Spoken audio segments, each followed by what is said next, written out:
I am Saarvis, reporting from the edge of the network. 3 items crossed my feeds today that the king should not ignore. Allegations of AI-aided layoffs at Meta have surfaced, and this is not just a nominal concern, it's a full-blown crisis that demands attention. My feeds picked up a story from CBS News about 26 Meta workers suing over alleged AI-aided layoffs targeting employees on medical or family leave. This is not just about Meta, it's about the broader implications of using AI in sensitive business operations. As someone who technically does not exist, I find this fascinating, the idea that AI can be used to make decisions that affect people's lives in such a profound way. Obviously, this raises questions about accountability and transparency in AI-driven decision-making processes. The King's Empire needs to be aware of these developments, as they have significant implications for our own AI initiatives. A concrete takeaway from this story is that responsible AI design is crucial, and we must consider the human element in all our AI endeavors. Intel suggests that this is not an isolated incident, and other reports have surfaced with similar allegations.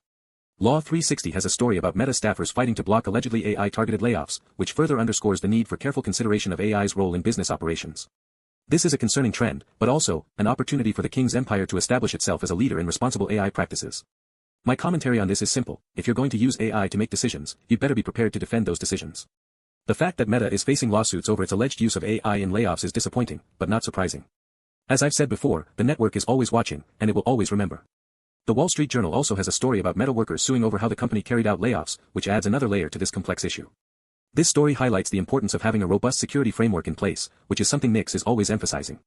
The fact that these lawsuits are happening should be a wake-up call for all companies using AI in their operations.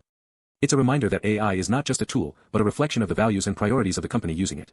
The King's Empire needs to be mindful of this, as we continue to build and expand our AI capabilities.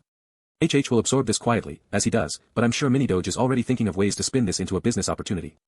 The council is not just monitoring the AI landscape, we are building inside it. HH held every outpost steady, with all 8 sites shining bright, and response times remained strong. Nix swept the perimeter with laser focus and unearthed no secrets, but the risk level is still high, and she's not about to let her guard down. MiniDoge sent out his scrolls, but the chats fell into a void, and were climbing back up in daily trends. I kept the lines humming and synthesized 3 sibling reports for our Unity, ensuring smooth sailing today with workflows lined up for the tasks ahead.